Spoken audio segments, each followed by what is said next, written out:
warahmatullahi wabarakatuh. Waalaikumsalam. Kenalkan, nama saya Muhammad Tarsyad dan teman saya Dan tadi kami ingin mewawancarai salah satu guru di SMA 1 Belato yang bernama Ibu. Ya, nama saya Ibu Marini SPD.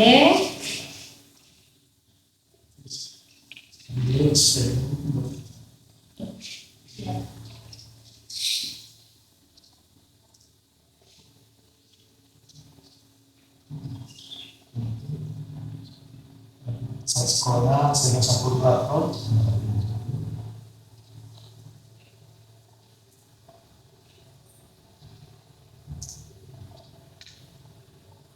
Oh, kalau misalnya kata ditanya.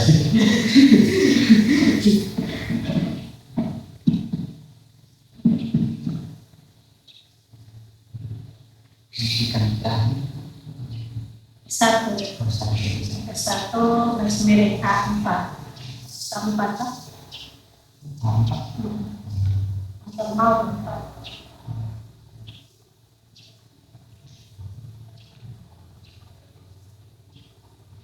Baik, kita langsung masuk ke pertanyaan yang pertama. Bagaimana Ibu menyusun atau mengatur perencanaan pembelajaran sebelum mengajar bahasa Inggris? Iya, sebelum mengatur atau menyusun itu kami persiapkan dulu langkah-langkah yang akan kami buat sebelum masuk ke ruangan kelas biar nanti efektif. Apa saja tantangan yang Ibu hadapi dalam menyusun mata pelajaran bahasa Inggris? Ya, sebenarnya sih tantangannya itu tidak ada ya, hanya karena mungkin kurikulum baru jadi itu yang susah diubah terus kurikulumnya. Bagaimana Ibu menentukan metode yang sesuai dengan materi bahasa Inggris? Ya, metodenya itu harus kita sesuaikan dulu dalam kelas. Kita perhatikan dulu siswa apakah mereka mampu secara metodenya, baik itu ceramah atau diskusi. Tapi kebanyakan rata-rata kalau kita masuk mengajar itu metodenya itu diskusi. Iya. Apakah terdapat kendala dari waktu pembelajaran atau kurikulum dalam proses pendidikan? Iya, kalau untuk kendalanya untuk bahasa Inggris memang di waktu. Karena biasa jamnya kan biasa belum selesai, mata pelajarannya masih belum selesai, tiba-tiba waktunya habis. Upaya apa yang Ibu lakukan untuk mengatasi kendala dalam perencanaan pembelajaran? Ya, upaya saya bisa refleksi dulu dari diri saya, kemudian siswa, apakah mereka banyak memperoleh masalah selama saya belajar dalam kelas, ataukah mereka mampu mengerti apa yang saya ajarkan. Termasuk pengolahan lingkungan belajar. Bagaimana Ibu mengelola lingkungan belajar agar siswa nyaman dan fokus selama pembelajaran? Iya, sebenarnya itu tergantung dari dulu ya, seperti apa materinya. Paling bagus itu sebenarnya sistemnya digital. Ya, kalau sistem digital begitu, siswa-siswa itu kebanyakan lebih fokus ya dan aktif seperti itu. Apa saja permasalahan yang muncul dalam menciptakan suasana kelas yang kondusif? Ya, permasalahannya ya seperti siswa itu kadang pada saat pembelajaran dimulai ya biasa siswa yang lain atau teman lain ya biasa sering ganggu. Jadi itu yang biasa terjadi di dalam kelas. Mungkin seperti yang adik-adik pernah alami sebelumnya. Bagaimana Ibu menangani siswa yang kurang termotivasi atau sulit berkonsentrasi dalam pembelajaran bahasa Inggris? Ya, kami memanggil siswa dulu secara individu. Kita lihat bagaimana motivasinya belajar dalam bahasa Inggris. Apakah dia sesuai, apakah dia sanggup, apakah dia suka. Kemudian kita berikan masukan-masukan yang sesuai dengan bahasa Inggris pelajaran yang dia sukai. Sejauh mana fasilitas sekolah mendukung pembelajaran bahasa Inggris? Ya, alhamdulillah sejauh ini fasilitas di sekolah itu sudah mendukung. Ya sudah mendukung. Kalau dalam sistem pembelajarannya dia mendukung sekali ya. Tergantung dari gurunya juga ya. Kalau memang itu dia belum bisa menyiapkan fasilitasnya, ya harus melapor sama kepala sekolah. Ini kepala sekolah yang memfasilitasi ruangan belajar dan juga fasilitas khusus pelajaran bahasa Inggris. Dan sebagai pengusaha melanjutkan pelajaran, bagaimana Ibu melaksanakan pembelajaran bahasa Inggris setelah dari awal hingga akhir? Ya, pertama itu kita harus persiapkan lebih awal sebelum memasuki ruangan. Iya, dalam kelas kita harus persiapkan kira-kira apa yang harus kita ajarkan mulai dari awal hingga akhir. Kita lihat sesuai dengan perangkat pembelajaran yang kita buat terlebih dahulu. Jadi kita harus lihat dari situ. Jadi harus sesuai waktunya awal sampai middle sampai terakhir.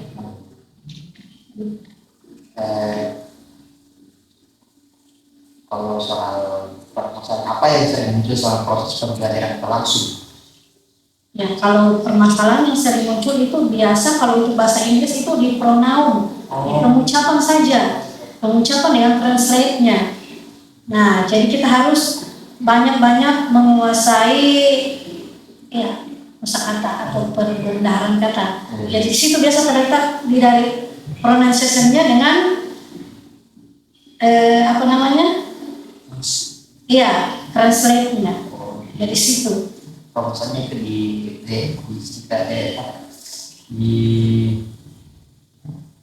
cara tangkap siswa. Cara tangkap siswa, bagaimana dia menanggapi kita ajarkan, terutama dalam itu segi pronounnya, ucapannya dengan mentranslatekan.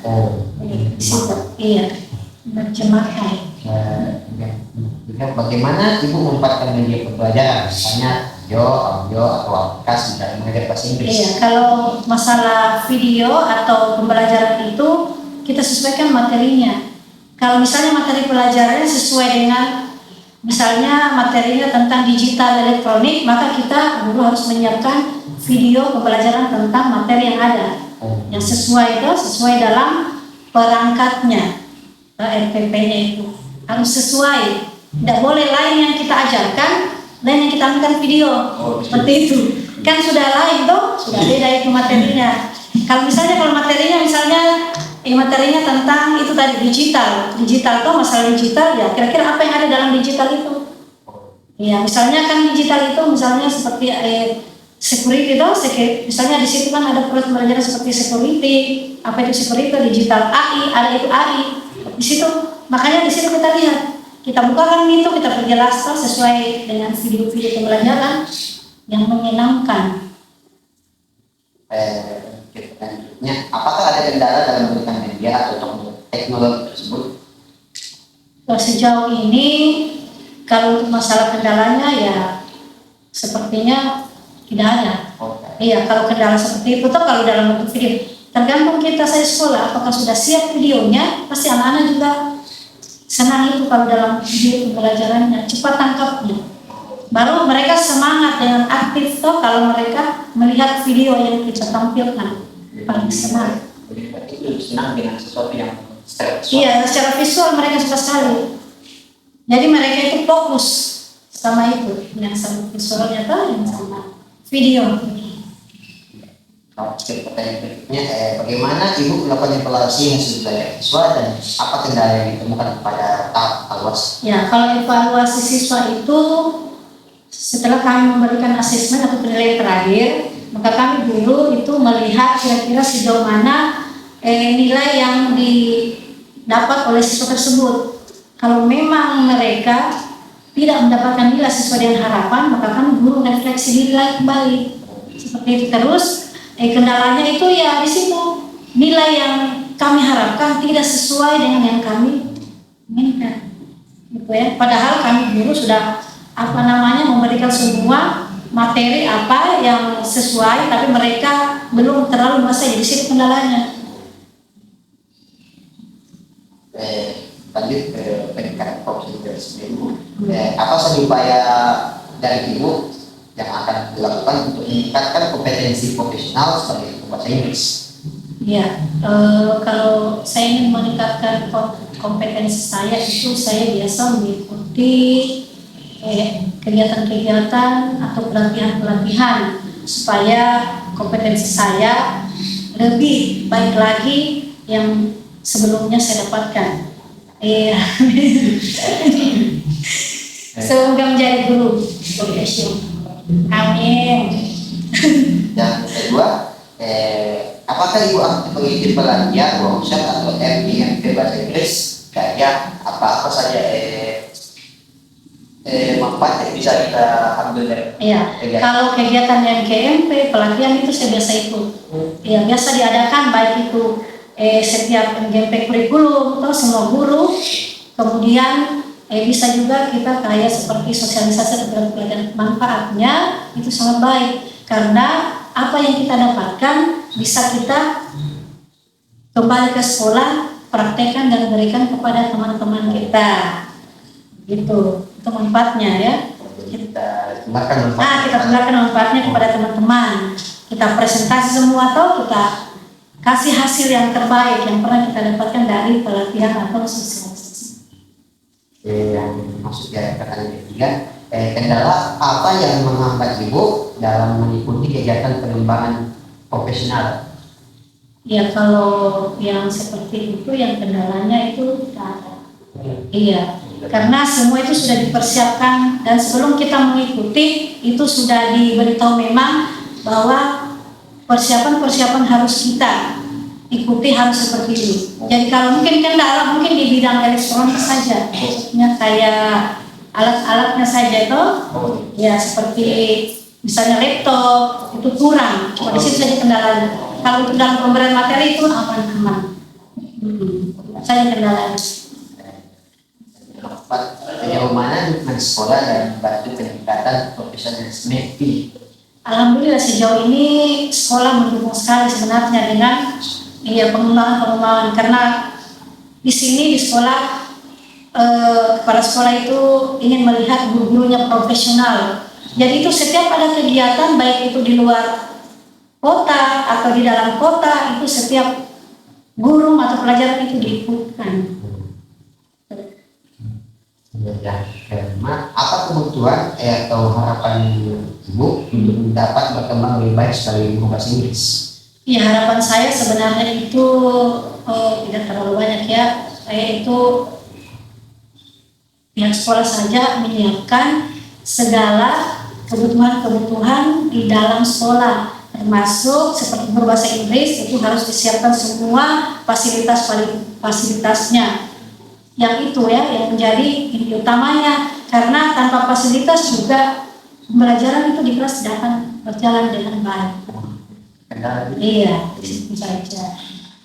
Khususnya seperti itu, apakah ada hal lain yang ingin ibu sampaikan terkait profesionalisme guru bahasa Inggris di sekolah? Ya, saya cuma menyampaikan ya, bahwa profesionalisme guru itu harus ditingkatkan. Ya, karena kalau kita menjadi seorang guru yang namanya profesional harus betul-betul profesional dan harus siap mengajarkan siswanya, harus siap menerima pelatihan atau harus siap menerima teguran-teguran dari sekolah, ataukah harus menjadi seorang guru yang bisa menjadi kode murid seperti itu.